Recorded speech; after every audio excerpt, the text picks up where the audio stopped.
안녕하세요. 건강한 인생길 채널에 오신 여러분을 환영합니다.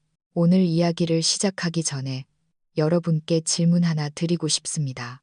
만약 지금 당장 친척이나 가족이 집 문을 두드리고 들어와서 현금이 0만 원만 빌려달라고 한다면 여러분은 어떻게 하시겠습니까? 빌려주자니 피 같은 내 돈을 떼일까 두렵고 안 빌려주자니 얼굴 붉히고 의가 상할까 걱정되시죠? 이 징퇴양난의 상황 너무나 익숙하지 않으신가요? 조사에 따르면 60세 이상 어르신 3분 중 2분은 친척이나 친구에게 돈을 빌려달라는 부탁을 받아본 적이 있다고 합니다. 더 무서운 사실은 이렇게 빌려준 돈의 70%는 다시는 돌려받지 못한다는 것입니다. 더 기막힌 건 돈을 못 받는 것에서 끝나는 게 아니라 그 좋았던 감정과 관계까지 완전히 망가진다는 사실입니다.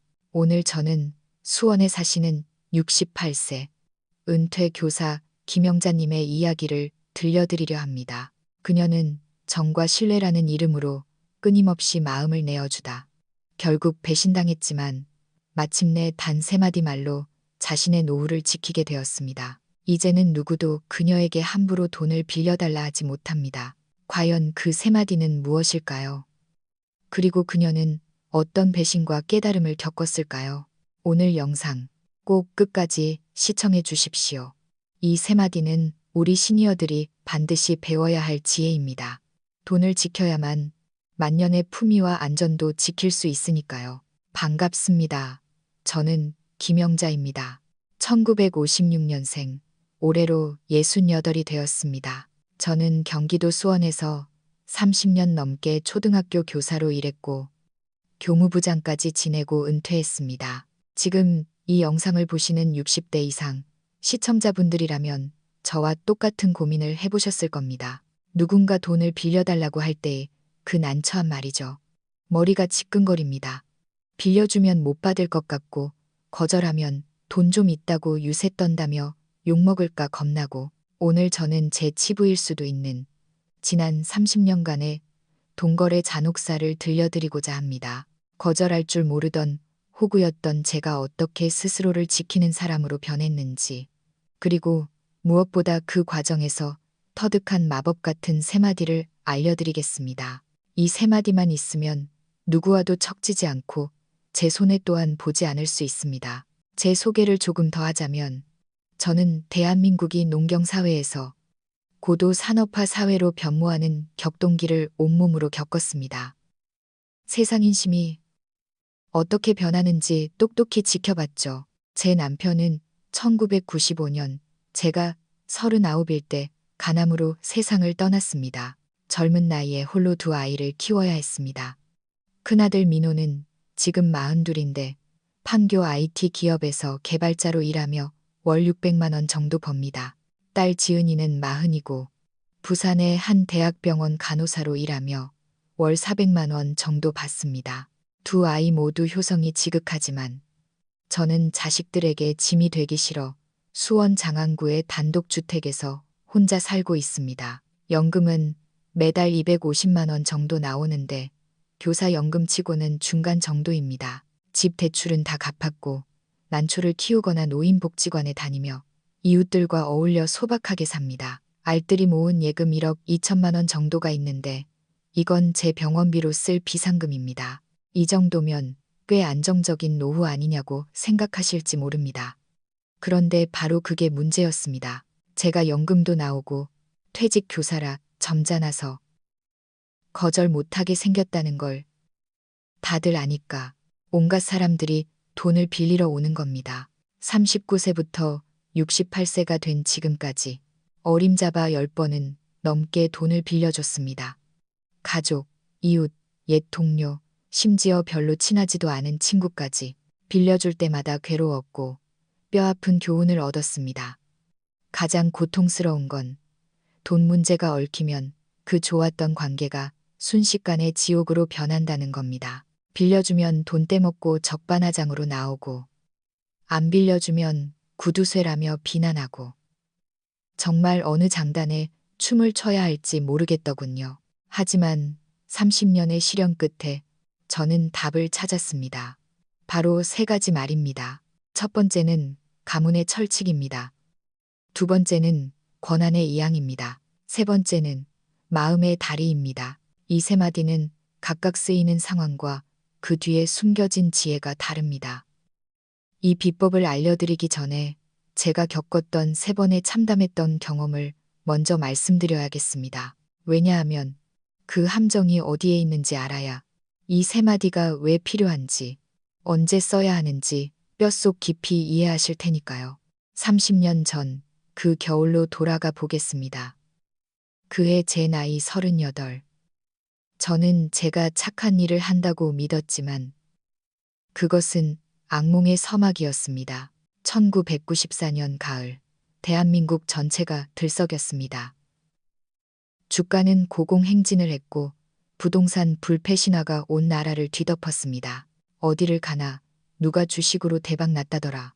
어디 땅값이 2배가 됐다더라. 하는 이야기뿐이었습니다. 시장 아주머니들까지 개를 모아 투자를 논하던 시절이었죠. 당시 제 남편은 중소기업 기술직으로 월 150만 원 정도를 벌었습니다. 그 시절엔 먹고 살만은 했지만 넉넉하진 않았습니다. 우리 부부의 가장 큰 목표는 고3인 아들 민호의 대학 등록금이었습니다. 성적이 좋아 서울 상위권 대학을 노려볼 만했지만 당시 사립대 등록금은 만만치 않았습니다. 입학금의 등록금, 하숙비까지 생각하면 목돈이 필요했죠. 민호가 고등학교에 입학할 때부터 5년 동안 적금을 부어 0만 원을 만들었습니다. 당시 은행 이자가 꽤 쏠쏠해서 그 돈을 정기예금에 넣어두고 아들이 합격하기만을 기다렸습니다.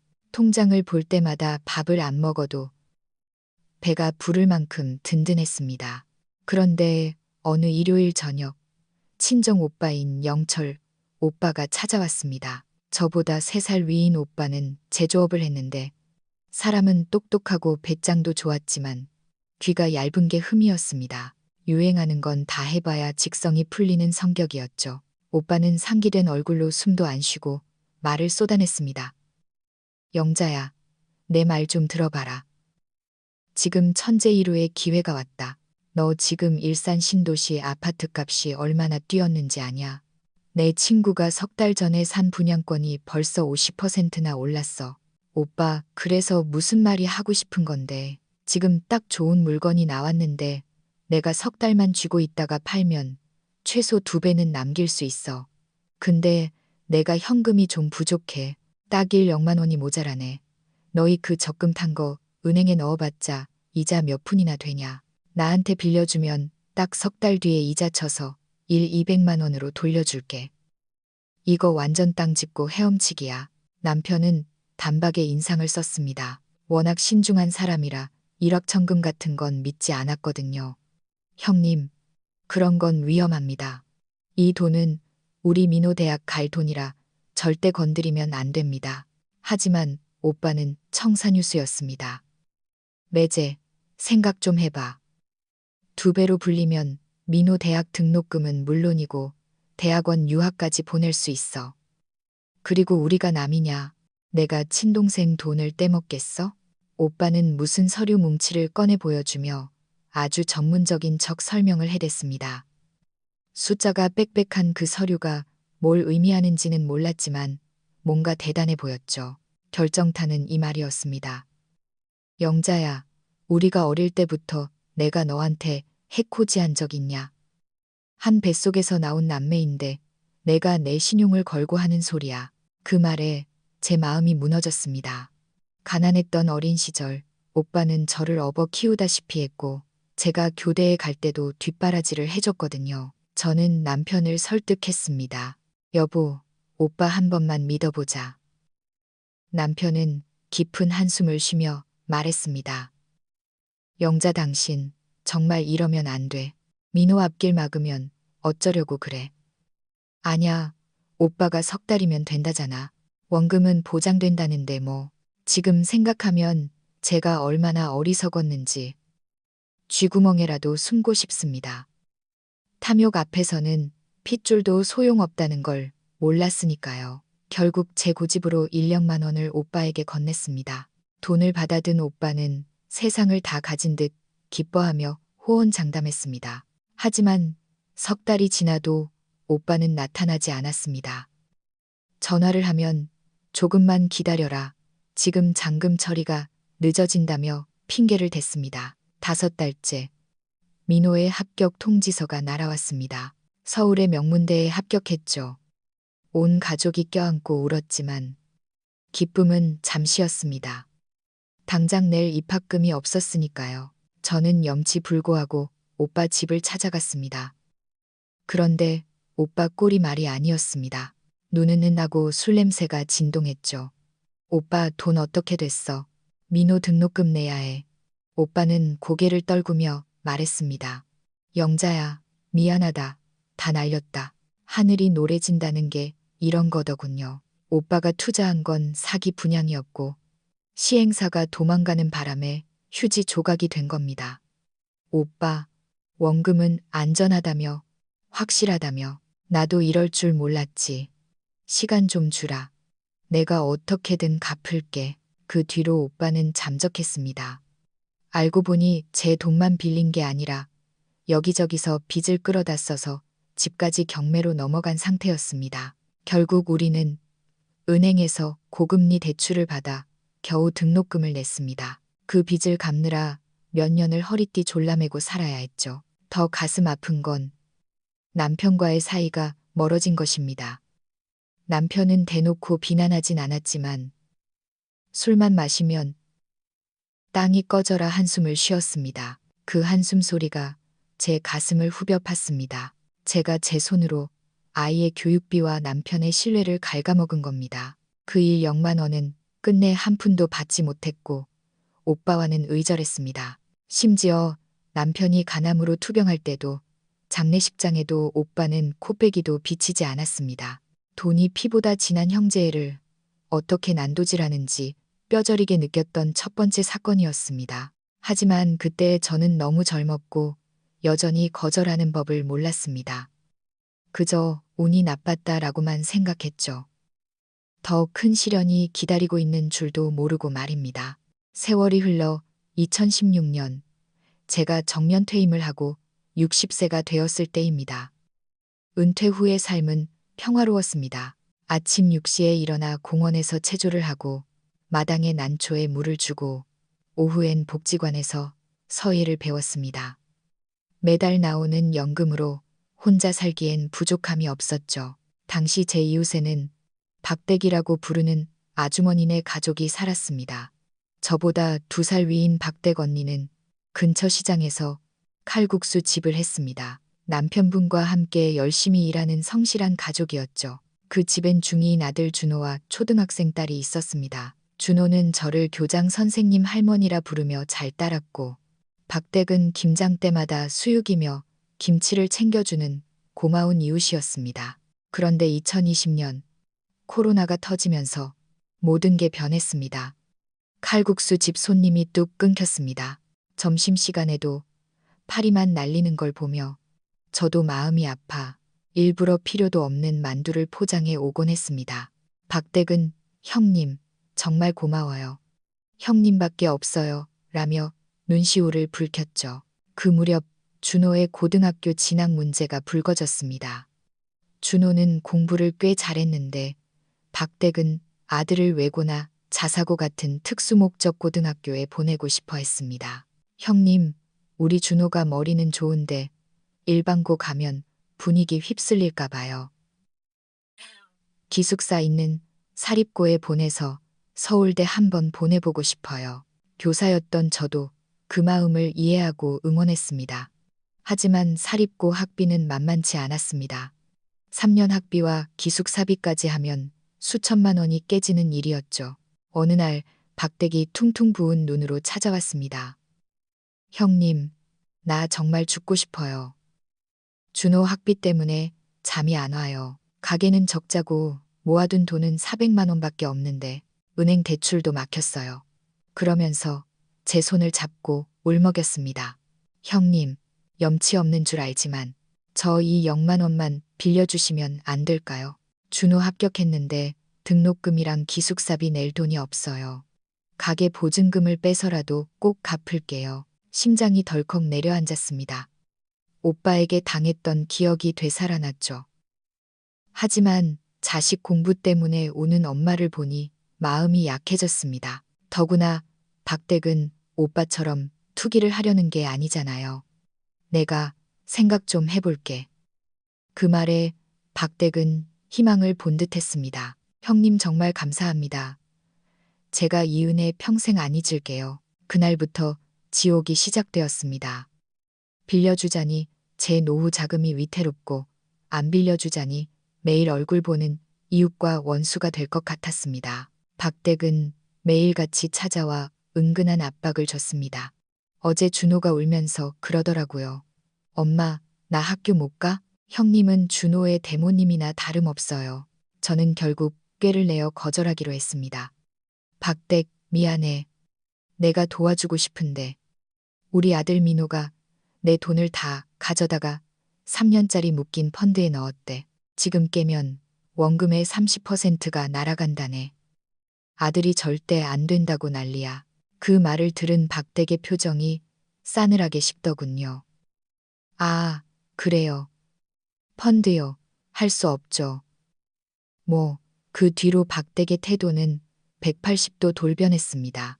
마주쳐도 인사하는 둥 마는 둥 고개를 돌렸고 준호도 저를 보면 피했습니다.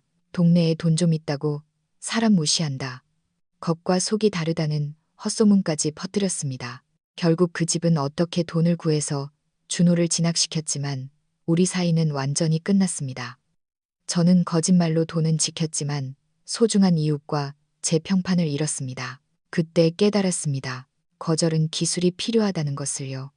어설픈 거짓말은 오히려 독이 된다는 것을 말입니다. 하지만 운명의 장난인지 몇 년 뒤 더 큰 시련이 닥쳤습니다. 이번엔 제가 친손자처럼 아끼던 조카 재훈이었습니다. 제 여동생의 아들인 재훈이는 서울에서 마케팅 회사를 다니는 28살 청년이었습니다. 싹싹하고 애교가 많아 저에게 이모, 이모하며 살갑게 굴었죠. 제가 아들이 멀리 있어 외로울 때마다 찾아와 말동무가 되어주던 아이였습니다. 2022년 말 재훈이가 결혼 소식을 들고 왔습니다. 은행 다니는 참한 아가씨라더군요. 이모, 저 결혼해요. 근데 신혼집 때문에 죽겠어요. 서울 전셋값도 미쳤고 아예 이번에 경기도 쪽에 아파트를 하나 사려고 하는데 대출 끼고도 계약금이 부족해요. 얼마나 부족한데? 6억만 원이요. 여자친구 쪽에서 집 못해오면 결혼 다시 생각하자고 나오는데 저 이 결혼 놓치면 평생 후회할 것 같아요. 재훈이는 무릎까지 꿇었습니다. 이모, 제가 월급 받아서 꼬박꼬박 갚을게요. 이모한테 이자도 은행보다 더 드릴게요. 저 어릴 때부터 이모가 업어 키우셨잖아요. 저 한 번만 살려주세요. 1억만 원도 아니고 6억만 원. 제 노후 자금의 절반이었습니다. 하지만 가족이라는 이름, 그리고 결혼이라는 일륜지대사 앞에서 저는 또 무너졌습니다. 재훈이의 눈물에 속아 정기예금을 깨서 4억만 원을 빌려줬습니다. 처음 석 달은 약속대로 200만 원씩 갚았습니다. 과일 바구니도 사오고 역시 내 조카다 싶었죠. 그런데 넉 달째부터 입금이 늦어지더군요. 회사 월급이 밀려서요. 인테리어 비용이 초과돼서요. 핑계가 늘어났습니다. 반년이 지나자 전화도 잘 안 받기 시작했습니다. 제가 참다 못해 서울 신혼집으로 찾아갔습니다. 집은 번듯하게 꾸며놓고 살고 있더군요. 재훈아, 이게 어떻게 된 거냐? 이모도 이제 나이 들어 병원비 필요해. 그러자 재훈이가 정색하며 말했습니다. 이모, 조카 집에 와서 꼭 돈 얘기를 먼저 꺼내셔야 해요. 제가 안 갚는댔어요. 요즘 대출 이자가 올라서 우리도 숨 막혀요. 좀 기다려 주세요. 아니, 약속이랑 다르잖아. 이모는 연금도 나오고 혼자 사시는데 돈 쓸 데도 없잖아요. 집값 오르면 다 갚아드린다고요. 가족끼리 너무 팍팍하게 구시네 진짜. 돈 쓸 데도 없잖아요 라는 말에 억장이 무너졌습니다.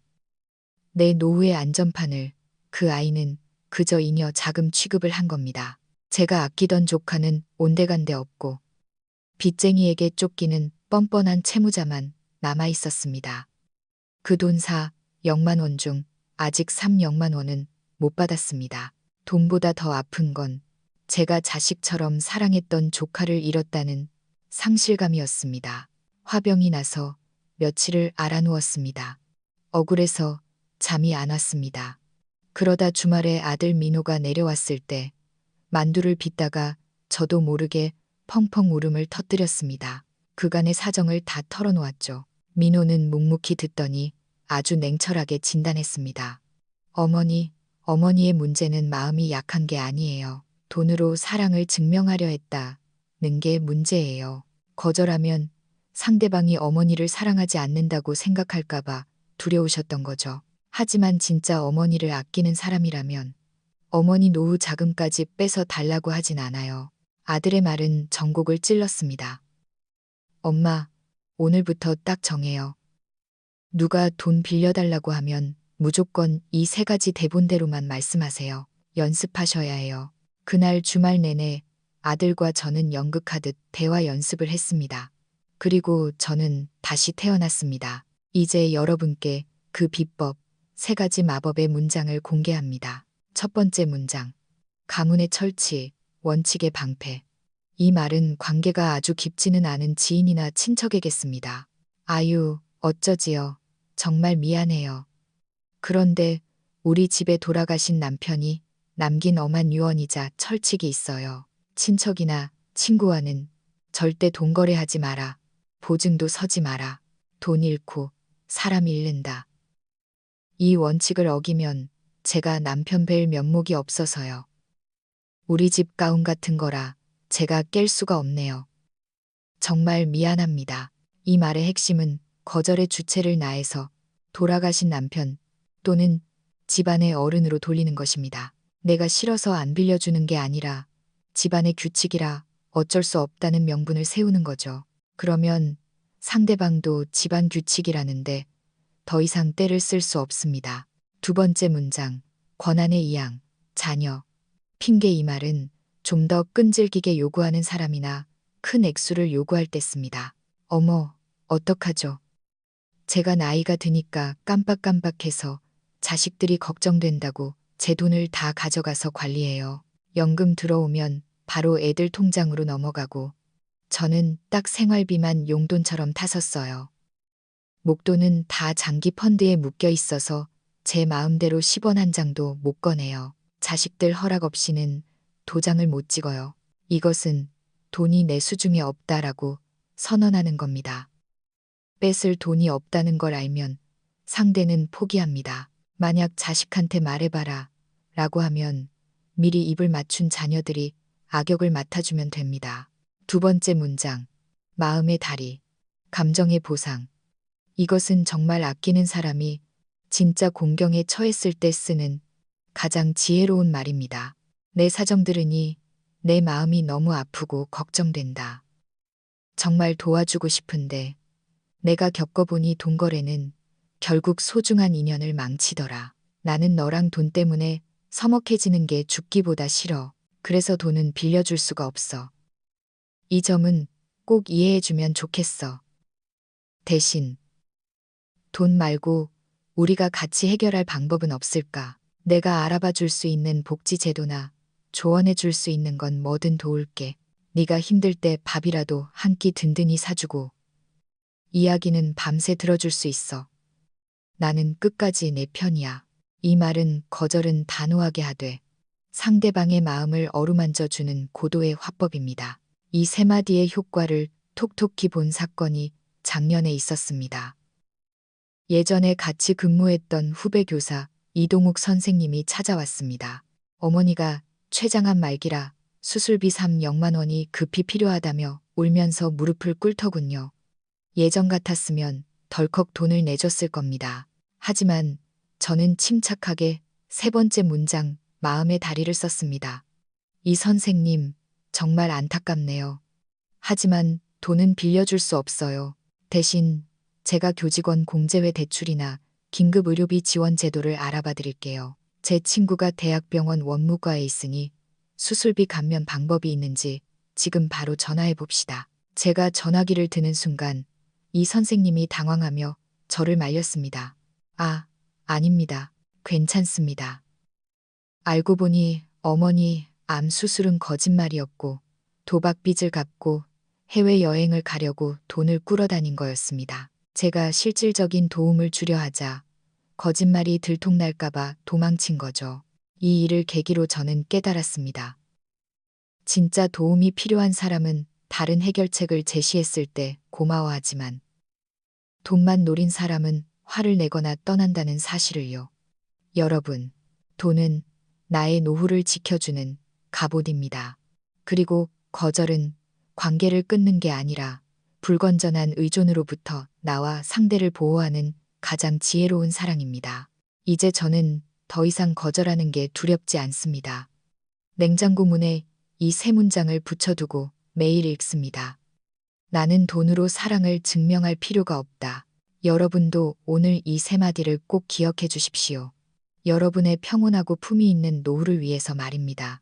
제 이야기가 도움이 되셨다면 구독 버튼을 눌러주세요. 앞으로도 우리 시니어들이 지혜롭게 살아가는 방법을 계속 나누겠습니다. 여러분의 경험담도 댓글로 남겨주시면 큰 힘이 되겠습니다. 감사합니다. 지금까지 김영자였습니다. 안녕하세요. 건강한 인생길 채널에 오신 여러분을 환영합니다. 오늘 이야기를 시작하기 전에 여러분께 질문 하나 드리고 싶습니다. 만약 지금 당장 친척이나 가족이 집 문을 두드리고 들어와서 현금이 0만 원만 빌려달라고 한다면 여러분은 어떻게 하시겠습니까? 빌려주자니 피 같은 내 돈을 떼일까? 두렵고 안 빌려주자니 얼굴 붉히고 의가 상할까 걱정되시죠? 이 진퇴양난의 상황 너무나 익숙하지 않으신가요? 조사에 따르면 60세 이상 어르신 3분 중 2분은 친척이나 친구에게 돈을 빌려달라는 부탁을 받아본 적이 있다고 합니다. 더 무서운 사실은 이렇게 빌려준 돈의 70%는 다시는 돌려받지 못한다는 것입니다. 더 기막힌 건 돈을 못 받는 것에서 끝나는 게 아니라 그 좋았던 감정과 관계까지 완전히 망가진다는 사실입니다. 오늘 저는 수원에 사시는 68세 은퇴교사 김영자님의 이야기를 들려드리려 합니다. 그녀는 정과 신뢰라는 이름으로 끊임없이 마음을 내어주다 결국 배신당했지만 마침내 단 3마디 말로 자신의 노후를 지키게 되었습니다. 이제는 누구도 그녀에게 함부로 돈을 빌려달라 하지 못합니다. 과연 그 3마디는 무엇일까요? 그리고 그녀는 어떤 배신과 깨달음을 겪었을까요? 오늘 영상 꼭 끝까지 시청해 주십시오. 이 3마디는 우리 시니어들이 반드시 배워야 할 지혜입니다. 돈을 지켜야만 만년의 품위와 안전도 지킬 수 있으니까요. 반갑습니다. 저는 김영자입니다. 1956년생. 올해로 68이 되었습니다. 저는 경기도 수원에서 30년 넘게 초등학교 교사로 일했고 교무부장까지 지내고 은퇴했습니다. 지금 이 영상을 보시는 60대 이상 시청자분들이라면 저와 똑같은 고민을 해보셨을 겁니다. 누군가 돈을 빌려달라고 할 때에 그 난처한 말이죠. 머리가 지끈거립니다. 빌려주면 못 받을 것 같고 거절하면 돈 좀 있다고 유세 떤다며 욕먹을까 겁나고 오늘 저는 제 치부일 수도 있는 지난 30년간의 돈거래 잔혹사를 들려드리고자 합니다. 거절할 줄 모르던 호구였던 제가 어떻게 스스로를 지키는 사람으로 변했는지 그리고 무엇보다 그 과정에서 터득한 마법 같은 3마디를 알려드리겠습니다. 이 3마디만 있으면 누구와도 척지지 않고 제 손에 또한 보지 않을 수 있습니다. 제 소개를 조금 더 하자면 저는 대한민국이 농경사회에서 고도산업화 사회로 변모하는 격동기를 온몸으로 겪었습니다. 세상 인심이 어떻게 변하는지 똑똑히 지켜봤죠. 제 남편은 1995년 제가 39일 때 간암으로 세상을 떠났습니다. 젊은 나이에 홀로 두 아이를 키워야 했습니다. 큰아들 민호는 지금 42인데 판교 IT 기업에서 개발자로 일하며 월 600만 원 정도 법니다. 딸 지은이는 40이고 부산의 한 대학병원 간호사로 일하며 월 400만 원 정도 받습니다. 두 아이 모두 효성이 지극하지만 저는 자식들에게 짐이 되기 싫어 수원 장안구의 단독주택에서 혼자 살고 있습니다. 연금은 매달 250만 원 정도 나오는데 교사 연금 치고는 중간 정도입니다. 집 대출은 다 갚았고 난초를 키우거나 노인복지관에 다니며 이웃들과 어울려 소박하게 삽니다. 알뜰히 모은 예금 1억 2천만 원 정도가 있는데 이건 제 병원비로 쓸 비상금입니다. 이 정도면 꽤 안정적인 노후 아니냐고 생각하실지 모릅니다. 그런데 바로 그게 문제였습니다. 제가 연금도 나오고 퇴직 교사라 점잖아서 거절 못하게 생겼다는 걸 다들 아니까 온갖 사람들이 돈을 빌리러 오는 겁니다. 39세부터 68세가 된 지금까지 어림잡아 10번은 넘게 돈을 빌려줬습니다.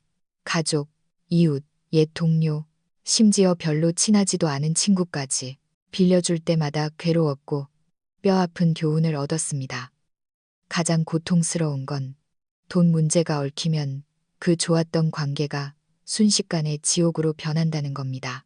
빌려주면 돈 떼먹고 적반하장으로 나오고 안 빌려주면 구두쇠라며 비난하고 정말 어느 장단에 춤을 춰야 할지 모르겠더군요. 하지만 30년의 시련 끝에 저는 답을 찾았습니다. 바로 세 가지 말입니다. 첫 번째는 가문의 철치입니다. 두 번째는 권한의 이양입니다. 세 번째는 마음의 다리입니다. 이 세 마디는 각각 쓰이는 상황과 그 뒤에 숨겨진 지혜가 다릅니다. 이 비법을 알려드리기 전에 제가 겪었던 3번의 참담했던 경험을 먼저 말씀드려야겠습니다. 왜냐하면 그 함정이 어디에 있는지 알아야 이 세 마디가 왜 필요한지 언제 써야 하는지 뼛속 깊이 이해하실 테니까요. 30년 전 그 겨울로 돌아가 보겠습니다. 그해 제 나이 38. 저는 제가 착한 일을 한다고 믿었지만 그것은 악몽의 서막이었습니다. 1994년 가을 대한민국 전체가 들썩였습니다. 주가는 고공행진을 했고 부동산 불패 신화가 온 나라를 뒤덮었습니다. 어디를 가나 누가 주식으로 대박났다더라. 어디 땅값이 2배가 됐다더라 하는 이야기뿐이었습니다. 시장 아주머니들까지 개를 모아 투자를 논하던 시절이었죠. 당시 제 남편은 중소기업 기술직으로 월 150만 원 정도를 벌었습니다. 그 시절엔 먹고 살만은 했지만 넉넉하진 않았습니다. 우리 부부의 가장 큰 목표는 고3인 아들 민호의 대학 등록금이었습니다. 성적이 좋아 서울 상위권 대학을 노려볼 만했지만 당시 사립대 등록금은 만만치 않았습니다. 입학금의 등록금, 하숙비까지 생각하면 목돈이 필요했죠. 민호가 고등학교에 입학할 때부터 5년 동안 적금을 부어 0만 원을 만들었습니다. 당시 은행 이자가 꽤 쏠쏠해서 그 돈을 정기예금에 넣어두고 아들이 합격하기만을 기다렸습니다. 통장을 볼 때마다 밥을 안 먹어도 배가 부를 만큼 든든했습니다. 그런데 어느 일요일 저녁 친정 오빠인 영철 오빠가 찾아왔습니다. 저보다 3살 위인 오빠는 제조업을 했는데 사람은 똑똑하고 배짱도 좋았지만 귀가 얇은 게 흠이었습니다. 유행하는 건 다 해봐야 직성이 풀리는 성격이었죠. 오빠는 상기된 얼굴로 숨도 안 쉬고 말을 쏟아냈습니다. 영자야, 내 말 좀 들어봐라. 지금 천재일우의 기회가 왔다. 너 지금 일산 신도시 아파트 값이 얼마나 뛰었는지 아냐? 내 친구가 3달 전에 산 분양권이 벌써 50%나 올랐어. 오빠, 그래서 무슨 말이 하고 싶은 건데 지금 딱 좋은 물건이 나왔는데 내가 3달만 쥐고 있다가 팔면 최소 2배는 남길 수 있어. 근데 내가 현금이 좀 부족해. 딱 0만 원이 모자라네. 너희 그 적금 탄 거 은행에 넣어봤자 이자 몇 푼이나 되냐. 나한테 빌려주면 딱 3달 뒤에 이자 쳐서 200만 원으로 돌려줄게. 이거 완전 땅 짚고 헤엄치기야. 남편은 단박에 인상을 썼습니다. 워낙 신중한 사람이라 일확천금 같은 건 믿지 않았거든요. 형님, 그런 건 위험합니다. 이 돈은 우리 민호대학 갈 돈이라 절대 건드리면 안 됩니다. 하지만 오빠는 청산유수였습니다. 매제, 생각 좀 해봐. 2배로 불리면 민호대학 등록금은 물론이고 대학원 유학까지 보낼 수 있어. 그리고 우리가 남이냐? 내가 친동생 돈을 떼먹겠어? 오빠는 무슨 서류 뭉치를 꺼내 보여주며 아주 전문적인 척 설명을 해댔습니다. 숫자가 빽빽한 그 서류가 뭘 의미하는지는 몰랐지만 뭔가 대단해 보였죠. 결정타는 이 말이었습니다. 영자야, 우리가 어릴 때부터 내가 너한테 해코지한 적 있냐? 한 뱃속에서 나온 남매인데 내가 내 신용을 걸고 하는 소리야. 그 말에 제 마음이 무너졌습니다. 가난했던 어린 시절, 오빠는 저를 업어 키우다시피 했고 제가 교대에 갈 때도 뒷바라지를 해줬거든요. 저는 남편을 설득했습니다. 여보, 오빠 한 번만 믿어보자. 남편은 깊은 한숨을 쉬며 말했습니다. 영자 당신, 정말 이러면 안 돼. 민호 앞길 막으면 어쩌려고 그래. 아냐, 오빠가 3달이면 된다잖아. 원금은 보장된다는데 뭐. 지금 생각하면 제가 얼마나 어리석었는지 쥐구멍에라도 숨고 싶습니다. 탐욕 앞에서는 핏줄도 소용없다는 걸 몰랐으니까요. 결국 제 고집으로 1억만 원을 오빠에게 건넸습니다. 돈을 받아든 오빠는 세상을 다 가진 듯 기뻐하며 호언장담했습니다. 하지만 3달이 지나도 오빠는 나타나지 않았습니다. 전화를 하면 조금만 기다려라. 지금 잔금 처리가 늦어진다며 핑계를 댔습니다. 5달째 민호의 합격 통지서가 날아왔습니다. 서울의 명문대에 합격했죠. 온 가족이 껴안고 울었지만 기쁨은 잠시였습니다. 당장 낼 입학금이 없었으니까요. 저는 염치불고하고 오빠 집을 찾아갔습니다. 그런데 오빠 꼴이 말이 아니었습니다. 눈은 취하고 술 냄새가 진동했죠. 오빠, 돈 어떻게 됐어? 민호 등록금 내야 해. 오빠는 고개를 떨구며 말했습니다. 영자야, 미안하다. 다 날렸다. 하늘이 노래진다는 게 이런 거더군요. 오빠가 투자한 건 사기 분양이었고 시행사가 도망가는 바람에 휴지 조각이 된 겁니다. 오빠, 원금은 안전하다며, 확실하다며, 나도 이럴 줄 몰랐지. 시간 좀 주라. 내가 어떻게든 갚을게. 그 뒤로 오빠는 잠적했습니다. 알고 보니 제 돈만 빌린 게 아니라 여기저기서 빚을 끌어다 써서 집까지 경매로 넘어간 상태였습니다. 결국 우리는 은행에서 고금리 대출을 받아 겨우 등록금을 냈습니다. 그 빚을 갚느라 몇 년을 허리띠 졸라매고 살아야 했죠. 더 가슴 아픈 건 남편과의 사이가 멀어진 것입니다. 남편은 대놓고 비난하진 않았지만 술만 마시면 땅이 꺼져라 한숨을 쉬었습니다. 그 한숨 소리가 제 가슴을 후벼 팠습니다. 제가 제 손으로 아이의 교육비와 남편의 신뢰를 갉아먹은 겁니다. 그 일, 0만 원은 끝내 한 푼도 받지 못했고 오빠와는 의절했습니다. 심지어 남편이 간암으로 투병할 때도 장례식장에도 오빠는 코빼기도 비치지 않았습니다. 돈이 피보다 진한 형제애를 어떻게 난도질하는지 뼈저리게 느꼈던 첫 번째 사건이었습니다. 하지만 그때 저는 너무 젊었고 여전히 거절하는 법을 몰랐습니다. 그저 운이 나빴다라고만 생각했죠. 더 큰 시련이 기다리고 있는 줄도 모르고 말입니다. 세월이 흘러 2016년 제가 정년 퇴임을 하고 60세가 되었을 때입니다. 은퇴 후의 삶은 평화로웠습니다. 아침 6시에 일어나 공원에서 체조를 하고 마당에 난초에 물을 주고 오후엔 복지관에서 서예를 배웠습니다. 매달 나오는 연금으로 혼자 살기엔 부족함이 없었죠. 당시 제 이웃에는 박대기라고 부르는 아주머니네 가족이 살았습니다. 저보다 2살 위인 박댁 언니는 근처 시장에서 칼국수 집을 했습니다. 남편분과 함께 열심히 일하는 성실한 가족이었죠. 그 집엔 중2인 아들 준호와 초등학생 딸이 있었습니다. 준호는 저를 교장 선생님 할머니라 부르며 잘 따랐고 박댁은 김장 때마다 수육이며 김치를 챙겨주는 고마운 이웃이었습니다. 그런데 2020년 코로나가 터지면서 모든 게 변했습니다. 칼국수 집 손님이 뚝 끊겼습니다. 점심시간에도 파리만 날리는 걸 보며 저도 마음이 아파 일부러 필요도 없는 만두를 포장해 오곤 했습니다. 박댁은 형님, 정말 고마워요. 형님밖에 없어요. 라며 눈시울을 붉혔죠. 그 무렵 준호의 고등학교 진학 문제가 불거졌습니다. 준호는 공부를 꽤 잘했는데 박댁은 아들을 외고나 자사고 같은 특수목적 고등학교에 보내고 싶어 했습니다. 형님, 우리 준호가 머리는 좋은데 일반고 가면 분위기 휩쓸릴까 봐요. 기숙사 있는 사립고에 보내서 서울대 한번 보내보고 싶어요. 교사였던 저도 그 마음을 이해하고 응원했습니다. 하지만 사립고 학비는 만만치 않았습니다. 3년 학비와 기숙사비까지 하면 수천만 원이 깨지는 일이었죠.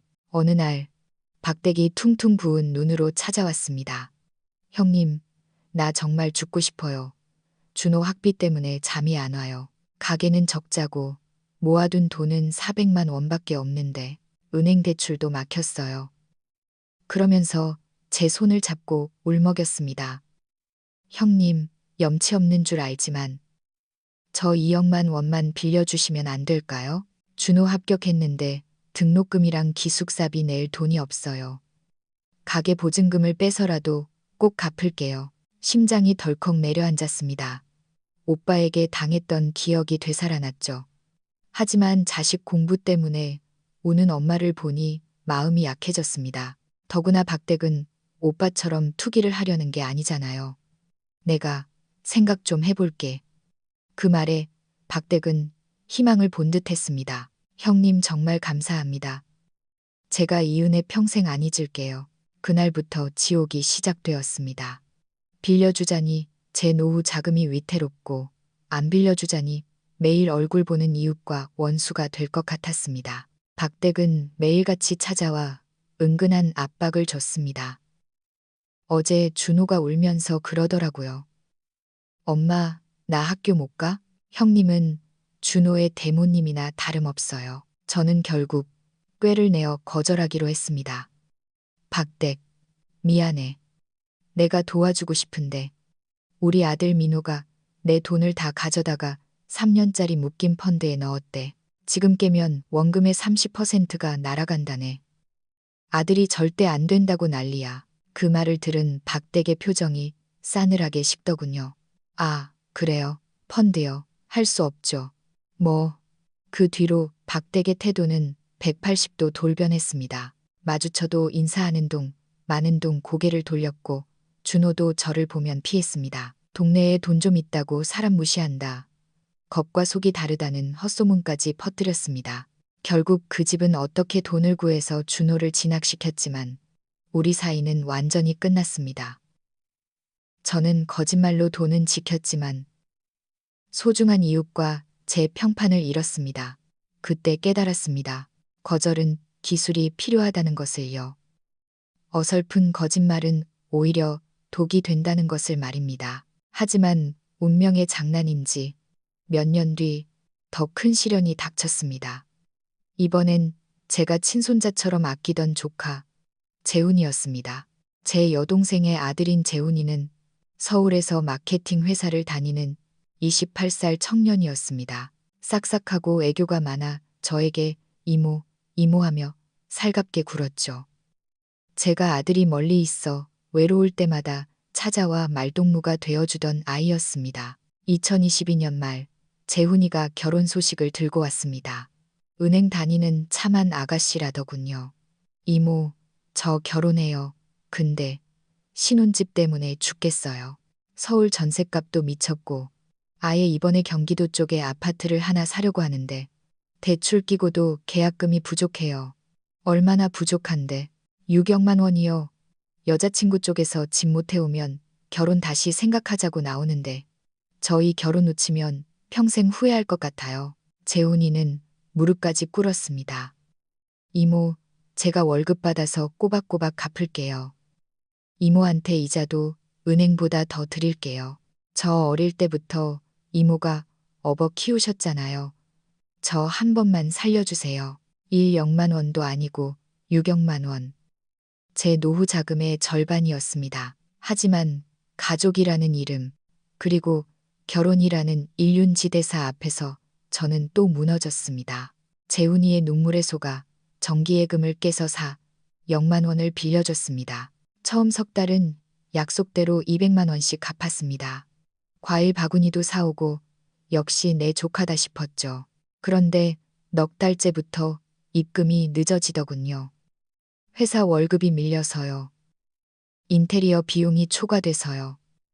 핑계가 늘어났습니다.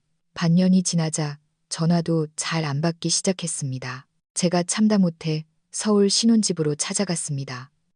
집은 번듯하게 꾸며놓고 살고 있더군요. 재훈아, 이게 어떻게 된 거냐. 이모도 이제 나이 들어 병원비 필요해. 그러자 재훈이가 정색하며 말했습니다. 이모, 조카 집에 와서 꼭 돈 얘기를 먼저 꺼내셔야 해요. 제가 안 갚는댔어요. 요즘 대출 이자가 올라서 우리도 숨 막혀요. 좀 기다려주세요. 아니, 약속이랑 다르잖아. 이모는 연금도 나오고 혼자 사시는데 돈 쓸 데도 없잖아요. 집값 오르면 다 갚아드린다고요. 가족끼리 너무 팍팍하게 구시네 진짜. 돈 쓸 데도 없잖아요 라는 말에 억장이 무너졌습니다. 내 노후의 안전판을 그 아이는 그저 잉여 자금 취급을 한 겁니다. 제가 아끼던 조카는 온데간데 없고 빚쟁이에게 쫓기는 뻔뻔한 채무자만 남아 있었습니다. 그 돈 4억만 원 중 아직 3억만 원은 못 받았습니다. 돈보다 더 아픈 건 제가 자식처럼 사랑했던 조카를 잃었다는 상실감이었습니다. 화병이 나서 며칠을 알아누웠습니다. 억울해서 잠이 안 왔습니다. 그러다 주말에 아들 민호가 내려왔을 때 만두를 빚다가 저도 모르게 펑펑 울음을 터뜨렸습니다. 그간의 사정을 다 털어놓았죠. 민호는 묵묵히 듣더니 아주 냉철하게 진단했습니다. 어머니의 문제는 마음이 약한 게 아니에요. 돈으로 사랑을 증명하려 했다는 게 문제예요. 거절하면 상대방이 어머니를 사랑하지 않는다고 생각할까봐 두려우셨던 거죠. 하지만 진짜 어머니를 아끼는 사람이라면 어머니 노후 자금까지 빼서 달라고 하진 않아요. 아들의 말은 전곡을 찔렀습니다. 엄마, 오늘부터 딱 정해요. 누가 돈 빌려달라고 하면 무조건 이 3가지 대본대로만 말씀하세요. 연습하셔야 해요. 그날 주말 내내 아들과 저는 연극하듯 대화 연습을 했습니다. 그리고 저는 다시 태어났습니다. 이제 여러분께 그 비법, 3가지 마법의 문장을 공개합니다. 첫 번째 문장. 가문의 철칙, 원칙의 방패. 이 말은 관계가 아주 깊지는 않은 지인이나 친척에겠습니다. 아유, 어쩌지요. 정말 미안해요. 그런데 우리 집에 돌아가신 남편이 남긴 엄한 유언이자 철칙이 있어요. 친척이나 친구와는 절대 돈 거래하지 마라. 보증도 서지 마라. 돈 잃고 사람 잃는다. 이 원칙을 어기면 제가 남편 뵐 면목이 없어서요. 우리 집 가훈 같은 거라 제가 깰 수가 없네요. 정말 미안합니다. 이 말의 핵심은 거절의 주체를 나에서 돌아가신 남편 또는 집안의 어른으로 돌리는 것입니다. 내가 싫어서 안 빌려주는 게 아니라 집안의 규칙이라 어쩔 수 없다는 명분을 세우는 거죠. 그러면 상대방도 집안 규칙이라는데 더 이상 떼를 쓸 수 없습니다. 두 번째 문장. 권한의 이양, 자녀 핑계. 이 말은 좀 더 끈질기게 요구하는 사람이나 큰 액수를 요구할 때 씁니다. 어머, 어떡하죠? 제가 나이가 드니까 깜빡깜빡해서 자식들이 걱정된다고 제 돈을 다 가져가서 관리해요. 연금 들어오면 바로 애들 통장으로 넘어가고 저는 딱 생활비만 용돈처럼 타서 써요. 목돈은 다 장기 펀드에 묶여 있어서 제 마음대로 10원 한 장도 못 꺼내요. 자식들 허락 없이는 도장을 못 찍어요. 이것은 돈이 내 수중에 없다라고 선언하는 겁니다. 뺏을 돈이 없다는 걸 알면 상대는 포기합니다. 만약 자식한테 말해봐라 라고 하면 미리 입을 맞춘 자녀들이 악역을 맡아주면 됩니다. 두 번째 문장. 마음의 다리, 감정의 보상. 이것은 정말 아끼는 사람이 진짜 공경에 처했을 때 쓰는 가장 지혜로운 말입니다. 내 사정 들으니 내 마음이 너무 아프고 걱정된다. 정말 도와주고 싶은데 내가 겪어보니 돈거래는 결국 소중한 인연을 망치더라. 나는 너랑 돈 때문에 서먹해지는 게 죽기보다 싫어. 그래서 돈은 빌려줄 수가 없어. 이 점은 꼭 이해해주면 좋겠어. 대신 돈 말고 우리가 같이 해결할 방법은 없을까? 내가 알아봐 줄 수 있는 복지 제도나 조언해 줄 수 있는 건 뭐든 도울게. 내가 힘들 때 밥이라도 한 끼 든든히 사주고 이야기는 밤새 들어줄 수 있어. 나는 끝까지 내 편이야. 이 말은 거절은 단호하게 하되 상대방의 마음을 어루만져주는 고도의 화법입니다. 이 세 마디의 효과를 톡톡히 본 사건이 작년에 있었습니다. 예전에 같이 근무했던 후배 교사 이동욱 선생님이 찾아왔습니다. 어머니가 췌장암 말기라 수술비 300만 원이 급히 필요하다며 울면서 무릎을 꿇더군요. 예전 같았으면 덜컥 돈을 내줬을 겁니다. 하지만 저는 침착하게 세 번째 문장 마음의 다리를 썼습니다. 이 선생님, 정말 안타깝네요. 하지만 돈은 빌려줄 수 없어요. 대신 제가 교직원 공제회 대출이나 긴급 의료비 지원 제도를 알아봐 드릴게요. 제 친구가 대학병원 원무과에 있으니 수술비 감면 방법이 있는지 지금 바로 전화해 봅시다. 제가 전화기를 드는 순간 이 선생님이 당황하며 저를 말렸습니다. 아, 아닙니다. 괜찮습니다. 알고 보니 어머니 암 수술은 거짓말이었고 도박 빚을 갚고 해외여행을 가려고 돈을 꾸러 다닌 거였습니다. 제가 실질적인 도움을 주려 하자 거짓말이 들통날까봐 도망친 거죠. 이 일을 계기로 저는 깨달았습니다. 진짜 도움이 필요한 사람은 다른 해결책을 제시했을 때 고마워하지만 돈만 노린 사람은 화를 내거나 떠난다는 사실을요. 여러분, 돈은 나의 노후를 지켜주는 가본입니다. 그리고 거절은 관계를 끊는 게 아니라 불건전한 의존으로부터 나와 상대를 보호하는 가장 지혜로운 사랑입니다. 이제 저는 더 이상 거절하는 게 두렵지 않습니다. 냉장고 문에 이 세 문장을 붙여두고 매일 읽습니다. 나는 돈으로 사랑을 증명할 필요가 없다. 여러분도 오늘 이 세 마디를 꼭 기억해 주십시오. 여러분의 평온하고 품위 있는 노후를 위해서 말입니다. 제 이야기가 도움이 되셨다면 구독 버튼을 눌러주세요. 앞으로도 우리 시니어들이 지혜롭게 살아가는 방법을 계속 나누겠습니다. 여러분의 경험담도 댓글로 남겨주시면 큰 힘이 되겠습니다. 감사합니다. 지금까지 김영자였습니다.